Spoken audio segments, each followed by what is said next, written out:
Sou o professor Marcelo Braghini e hoje vamos tratar, dentro da oficina do Núcleo de Práticas Jurídicas da UNAEP, nós vamos tratar a respeito do recurso de revista. O recurso de revista, para que a gente possa trazer essa matéria, nós trouxemos um sumário, em que no primeiro ponto vamos tratar da introdução, em que pretendemos trazer alguns dos aspectos gerais do recurso de revista, passaremos as suas hipóteses de cabimento, trataremos daqueles que sejam os principais pressupostos objetivos, para que a gente, de uma forma bem prática, possa desenvolver para vocês a estrutura elementar desse recurso especial.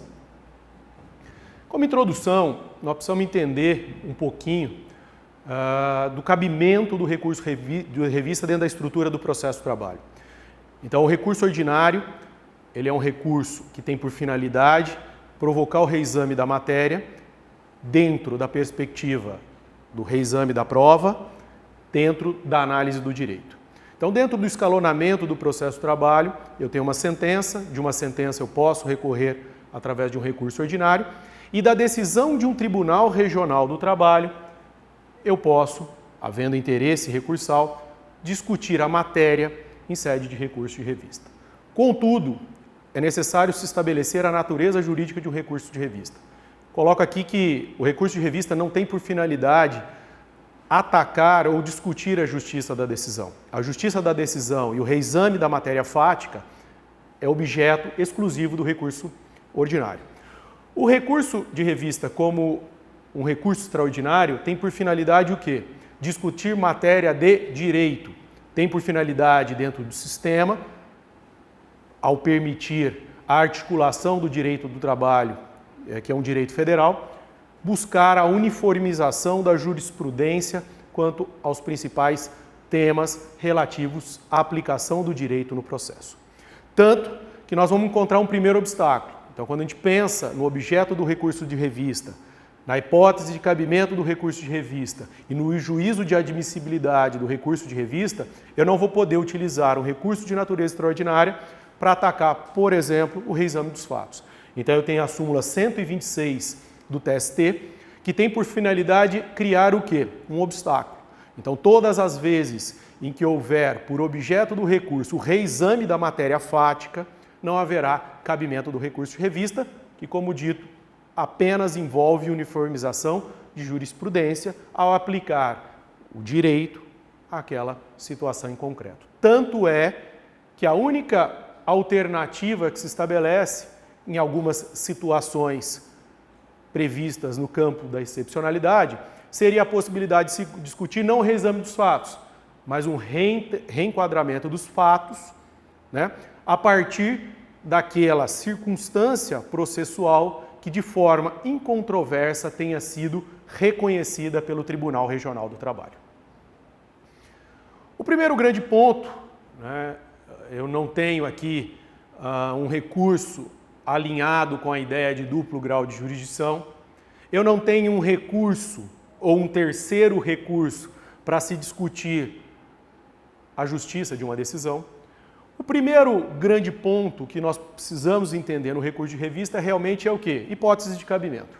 Então é um recurso técnico, é um recurso de natureza extraordinária, que somente será viável quando a parte preencher hipótese de cabimento. As hipóteses de cabimento sempre estiveram disciplinadas no artigo 896 da CLT. Dentre os três incisos deste artigo seletista, nós devemos destacar a linha A. Então, a linha A tem por fundamento a viabilidade de um recurso de revista que tenha por objeto a discussão da questão jurisprudencial. Então, eu preciso necessariamente, para cabimento na linha A, ter por objeto de discussão divergências jurisprudenciais. E a ideia é o seguinte: o nosso direito do trabalho é um direito federal. Nós temos, dentro da nossa estrutura de segunda instância, 24 tribunais regionais no país que podem aplicar de forma diferente o direito federal. Então, há necessidade de se fazer o quê? A uniformização de jurisprudência através da hipótese de cabimento do recurso que se dá por divergência jurisprudencial. Obviamente que pelo próprio texto da lei e segundo a OJ 111 do TST, o primeiro grande ponto é, eu tenho que demonstrar a divergência jurisprudencial entre TRTs distintos, né? TRTs distintos são decisões em sentido contrário, decisões que não tenham sido superadas na jurisprudência e que me permitem essa ideia de objeto a ser analisado pelo Tribunal Superior do Trabalho para efeito de uniformização. Violação de súmula vinculante, hipótese em que se admite também o cabimento e o processamento de recurso de revista por divergência jurisprudencial. Obviamente, jurisprudência de tribunais regionais sobre determinadas matérias também serão objeto para efeito de processamento. Obviamente que existem algumas regras que nós devemos ressaltar a partir da súmula 296, da necessidade de se trazer o quê? Na análise do recurso, teses divergentes. E a súmula 337 do TST traz algumas regras, obviamente de caráter procedimental, para que a gente possa, de forma efetiva, comprovar o cabimento do recurso. Então, há a necessidade da juntada aos autos, ao recurso, dos acórdãos divergentes e, principalmente, pela nova redação do artigo 896, parágrafo 1º-A, item 2, é necessário que eu traga o quê? Por se tratar de um recurso extraordinário, eu tenho que demonstrar ao julgador a hipótese de cabimento. Então, quando eu estou dizendo que a minha divergência vem pelo conflito de teses, haverá necessidade do quê? Da transcrição de trechos. A ideia é que eu demonstre de forma clara, aquele que seja o responsável pela análise e julgamento do recurso de revista, o conflito de teses. Então, necessariamente, para que eu possa ter um tópico em que eu venha demonstrar o cabimento do recurso, obviamente eu tenho que necessariamente transcrever parte do acórdão paradigma, que traz a decisão ou o sentido de interpretação e aplicação do direito que eu pretendo ver reconhecido no tribunal, e trazer também o confronto na transcrição do texto relativo ao quê? Àquela decisão recorrida, já que esse é o objeto do meu recurso. Quanto à hipótese de cabimento C, é necessário ressaltar que entre a A e a B, entre a A e a C, nós teríamos a B, e a B é uma situação excepcional, uma situação excepcional que envolve apenas interpretação de convenção a acordo coletivo, que tenha como validade territorial, âmbito de eficácia territorial, aquela que transborde a competência de um único TRT. Uma situação reduzida, uma situação que nós não conseguimos identificar com certa regularidade na prática. Mas, além da divergência jurisprudencial que nos autoriza a utilização do recurso, nós teríamos como outra hipótese de cabimento, de sempre repetindo, de um recurso extraordinário, de um recurso técnico, que não tem por objeto ou finalidade o exame das provas, mas a possibilidade, na linha C, de trazer também a discussão, buscar o objeto do reexame quando a decisão recorrida, qual decisão recorrida? Uma decisão de Tribunal Regional do Trabalho tenha o quê? Um argumento, um fundamento no seu acórdão que afronte diretamente e de forma literal, não só a lei federal, o que nós teríamos a semelhança de uma competência do STJ na justiça especializada, mas também a Constituição Federal. Então, todas as vezes que eu tiver uma decisão regional que confronta, que deixa de observar a aplicabilidade de uma lei federal ou de um dispositivo da Constituição Federal, obviamente uma afronta direta e literal, então eu vou ter que ter um dispositivo na Constituição com uma certa concretude para que eu possa observar de forma analítica o conflito de teses entre a decisão recorrida e tudo aquilo que traz na disposição da lei que vai ser objeto de questionamento do nosso recurso. Tanto que a súmula 221 nos imputa como requisito de processamento do recurso a indicação expressa do dispositivo legal. Embora nós saibamos dentro do sistema que o juiz tem conhecimento do conteúdo da lei, aqui há necessidade, pela súmula 221, de atender o quê? Um requisito específico da linha C. Então, para que tenhamos afronta direta e literal, necessariamente a súmula 221 do TST nos exige que as razões recursais tragam de forma clara e específica o dispositivo violado. E por fim, nessas três modalidades, três pontos da terceira modalidade de cabimento do recurso de revista, há necessidade da discussão da questão na nulidade que se estabelece por negativa de prestação jurisdicional. Então, todas as vezes em que os tribunais inferiores, o tribunal inferior ou mesmo o juiz de primeiro grau, de forma reiterada, deixa de observar provas contundentes na lei ou mesmo a argumentação em determinado sentido, há necessidade, isso é uma novidade que vem com a reforma trabalhista, a necessidade de se discutir o quê? A negativa de prestação jurisdicional como argumento para processamento do recurso, desde que seja possível individualizá-la nas nossas razões recursais.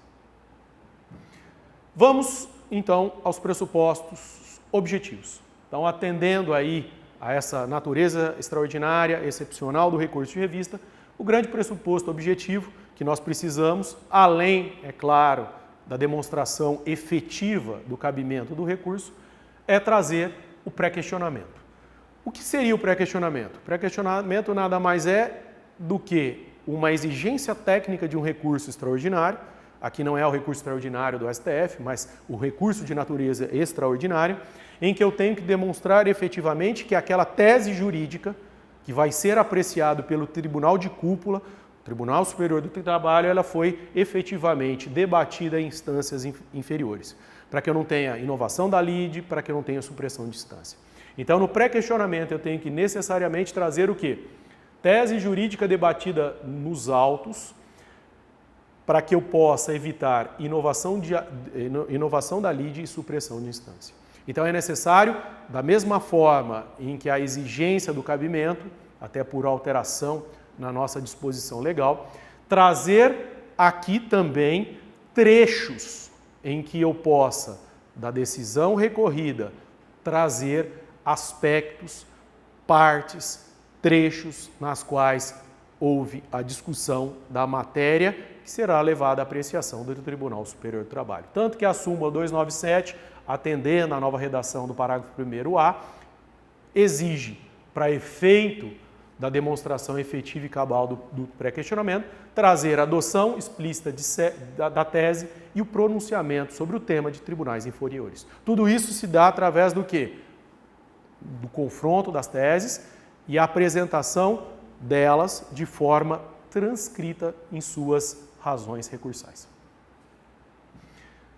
Outro grande pressuposto objetivos, e aqui como uma aula prática de oficina, a gente tem que entender que serão tópicos pelos quais nós apresentaremos nas nossas razões recursais, nós vamos ter o pressuposto objetivo da transcendência, 896A da CLT.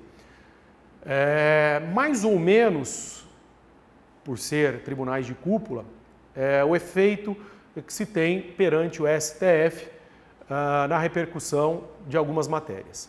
Então, quando eu falo em transcendência, eu preciso entender que eu tenho que demonstrar dentro da ideia de um recurso para um órgão de cúpula, algo dentro do meu objeto que transcenda, obviamente, o interesse meramente individual das partes. Então, eu tenho também a possibilidade de se utilizar, através dessa ferramenta, um filtro, a possibilidade de racionalizar os serviços prestados pelo TST, até por uma discricionariedade que se estabelece num juízo de conveniência. É uma prejudicial de um mérito, de um filtro que é exigido pela legislação para que eu, como recorrente, nas minhas razões recursais, demonstre a repercussão na coletividade, a repercussão da coletividade do aspecto a ser retratado no recurso. E como não havíamos legislação para isso, a reforma trabalhista trouxe de forma prática e efetiva alguns pontos pelos quais eu posso ter o quê? A transcendência. E aí, um dos primeiros seria o aspecto jurídico. Substituição processual, direitos fundamentais que estejam violados. Ou mais do que isso, pelo aspecto jurídico, eu posso ter o efeito da transcendência todas as vezes que a decisão recorrida estiver em contradição com uma orientação jurisprudencial do TST ou mesmo uma súmula. Política, harmonia entre os poderes, questões relacionadas a precatório e sequestro. Social, quebra da harmonia entre capital e trabalho. Econômica, desenvolvimento econômico no âmbito da livre iniciativa. Ou mais do que isso, todas as vezes que eu tenha, nesse aspecto econômico, nesse nosso último aspecto, todas as vezes em que eu tenha uma questão que transcende os efeitos do processo. A exemplo daquela questão discutida no passado, que foi objeto de uma súmula vinculante, a número 4, que seria a questão da base de cálculo do adicional de insalubridade. É a definição de um parâmetro de julgamento na interpretação da lei que teria repercussão econômica em diversos aspectos, em diversas relações laborais, alcançando todos os empregadores no Brasil. Passados esses dois grandes pontos, então eu tive lá a questão relacionada ao cabimento, 896A, divergência jurisprudencial, 896C, demonstrei a minha violação direta e literal, seja a lei federal ou a Constituição Federal. Passei pelo efeito do pré-questionamento, na demonstração do pré-questionamento, podendo inclusive utilizar embargos de declaração para que na instância anterior eu tenha efetivamente pré-questionada a matéria, que será objeto do meu recurso de revista. Passada a questão da transcendência, nós trazemos a necessidade de alguns requisitos gerais. Então, a demonstração pura e efetiva de alguns requisitos gerais indispensáveis ao processamento de um recurso de revista. O Tribunal Superior do Trabalho ele teve a oportunidade de tratar dessas matérias através da Instrução Normativa número 23. Então, a Instrução Normativa número 23 trouxe algumas regras quanto a esses pressupostos, intrínsecos e extrínsecos, indispensáveis ao processamento. Requisitos gerais. Interposição perante o tribunal de origem. Então, aqui nós temos a possibilidade, dentro da estrutura que ainda vamos estudar, de ter uma peça encaminhada, uma peça de interposição recursal, encaminhada ao presidente do tribunal de origem, para que haja, ou seja feita, um juízo de admissibilidade e, mediante o processamento do recurso, sejam essas razões encaminhadas a quem? Ao Tribunal Superior do Trabalho. Obviamente, um dos grandes requisitos, por se tratar de requisito técnico, temos a súmula, salvo engano, 425 do TST, a necessidade de demonstrar o quê? Capacidade postulatória. Então, eu vou ter que demonstrar nas minhas razões recursais que o advogado que assina a petição, o recurso, ele tem que ter o quê? Procuração nos autos. Então, eu tenho que indicar, aos olhos da instrução normativa, as páginas, ou no processo judicial eletrônico, o ID, onde está procuração ou, eventualmente, subestabelecimento conferido àquele advogado que subscreve o recurso. Esse é um grande ponto. Segundo grande ponto, além de se direcionar a interposição ao tribunal, obviamente, trazer a questão da capacidade postulatória, indicando onde estão, porque nos requisitos anteriores da transcendência e do pré-questionamento, nós fizemos transcrição de trechos. Aqui não é hipótese de transcrição, mas sim da indicação de página ou ID, aonde esteja o quê? Procuração, subestabelecimento. Eu também tenho a necessidade de demonstrar aqui o preparo. Embora com a reforma trabalhista, de forma excepcional e na linha com o que se trata no Código de Processo Civil, há a possibilidade excepcional possibilidade meramente excepcional, de que o empregador tenha concedido em seu favor assistência judiciária gratuita. Então, nós poderíamos passar a questão do preparo. Então, a questão do preparo, numa situação como essa, era uma situação que não é trazida nas nossas razões recursais. Agora, fora essa excepcionalidade de se garantir ao empregador, ainda que pessoa jurídica, assistência judiciária gratuita, para processamento do recurso eu vou ter que tratar do preparo. E o preparo aqui tem uma característica um pouquinho diversa do processo civil. Aqui, eu não só vou recolher as custas, mas geralmente essas custas já foram satisfeitas no recurso ordinário, mas mais do que isso, o preparo aqui, no sentido do artigo 899 da CLT, ele está relacionado com o depósito recursal. Então, eu como empregador, não é o caso de um recurso de revista promovido pelo reclamante, 99% beneficiário de assistência judiciária gratuita, mas eu como empregador, dentro da exigência do artigo 899, vou ter que trazer a comprovação de guias de depósito recursal. Depósito recursal que nada mais é do que a possibilidade de se antecipar, né, a garantia da execução para a satisfação de efetivos créditos em uma fase futura de execução. Aqui no preparo, o meu depósito recursal, ele tem um teto, um valor fixado pelo TST, desde que já esteja recolhido todo o valor arbitrado na instância anterior, não é necessário de recolher qualquer outra quantia. Se esse valor extrapola aquilo que foi recolhido na instância anterior ou extrapola o teto estabelecido pelo Tribunal Superior do Trabalho, eu só vou ter que recolher a diferença. E sempre observando que regras novas que foram trazidas ao sistema pela Lei 13.467/17, que é a reforma trabalhista, permitiu a redução deste teto estabelecido para efeito de recurso ordinário ou de revista pelo TST, permitiu-se a redução em até 50% para empresas em recuperação judicial, filantrópicas, entidades filantrópicas, microempresas ou empresas de pequeno porte. Okay? Então é necessário trazer páginas ID para PJE do local, do exato ponto no processo em que foram juntadas todas as guias. Custas para processamento de recurso ordinário, guia de depósito recursal para recurso ordinário e a guia de depósito recursional específica juntada no momento do recurso para efeito do recurso de revista. E como último ponto relacionado a esses requisitos gerais, é necessário, né, que se demonstre efetivamente a tempestividade do recurso. Com a reforma trabalhista, nossos prazos, a exemplo da regra que já era aplicada no CPC de 2015, passam-se os prazos a contar em dias úteis. E o nosso prazo recursal sempre foi o quê? Unificado. Para todas as hipóteses de recurso, com exceção de embargos à execução, eu tenho o quê? Prazo de 8 dias. E aqui eu preciso, mais uma vez, atender aos requisitos, atender às regras da Instrução Normativa 23, para que seja possível vislumbrar nas razões recursais o ponto, a folha, o ID do processo em que eu possa identificar o cumprimento da tempestividade como elemento para recurso.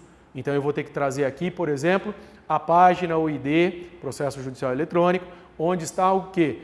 A publicação do acórdão. Então, onde eu tenho a certidão que tenha por efeito estabelecer a publicação daquele acórdão.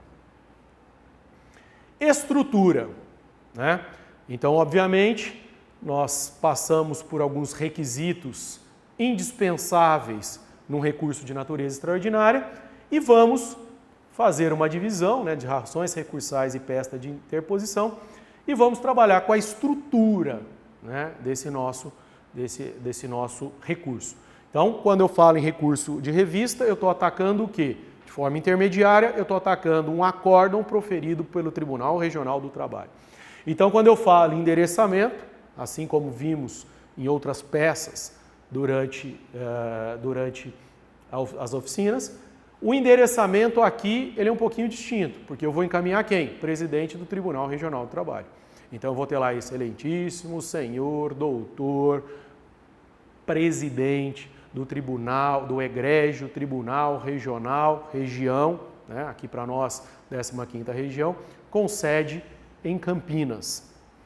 Passamos a qualificação das partes e aqui é muito importante, no momento da qualificação, trazer no polo o recorrente, obviamente, mas é muito importante não só trazer a ideia da interposição num recurso. Então, se eu tenho lá em cima o endereçamento ao presidente do tribunal, aqui na qualificação das partes eu tenho a parte X, já qualificada nos autos do processo em epígrafe, por meio do advogado que a esta subscreve, vem a presença de Vossa Excelência fazer o quê?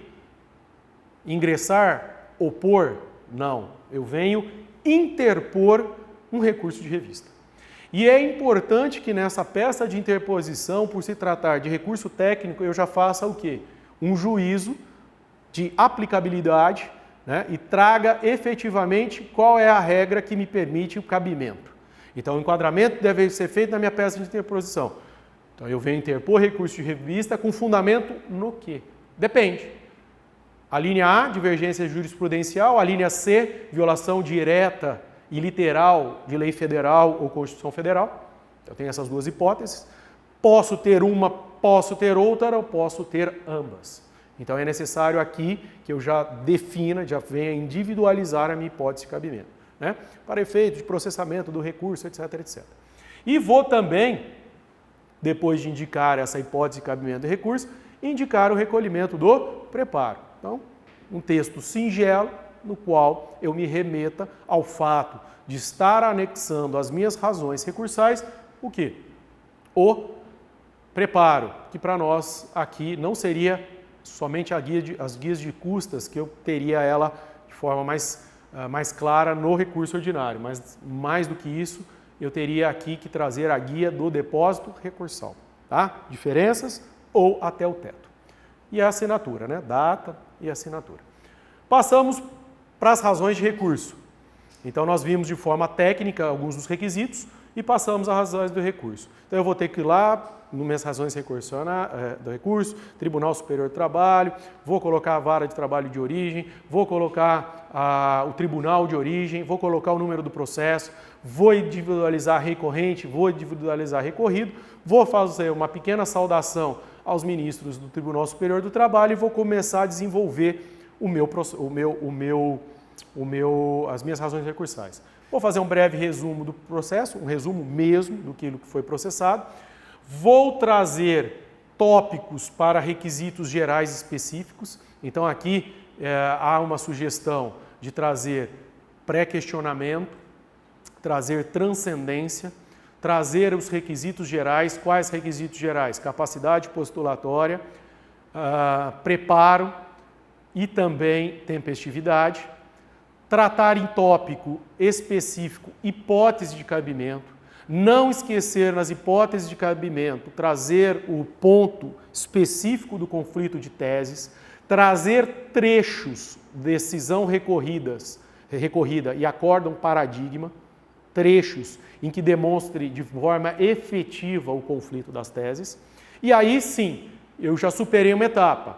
Ao superar essa etapa, o que eu tive? O cabimento do recurso. Então, eu demonstrei de forma efetiva que eu posso ter o meu recurso analisado pelo Tribunal Superior, porque eu demonstrei enquadramento nas regras, demonstrei todos os pressupostos necessários a esse recurso extraordinário, pré-questionamento, transcendência e esses demais requisitos gerais, e aí eu passo, ainda que de forma repetida, eu passo a análise do mérito. E o mérito, muitas das vezes, ele, numa forma de repetição, será o quê?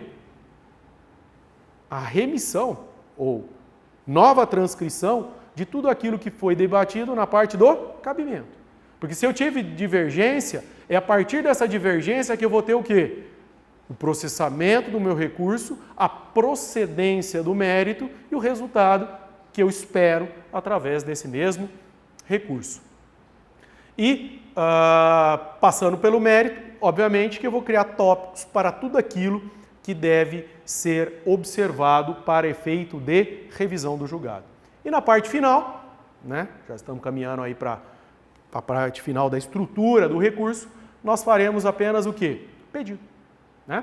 O pedido para que o recurso seja conhecido e no mérito provido.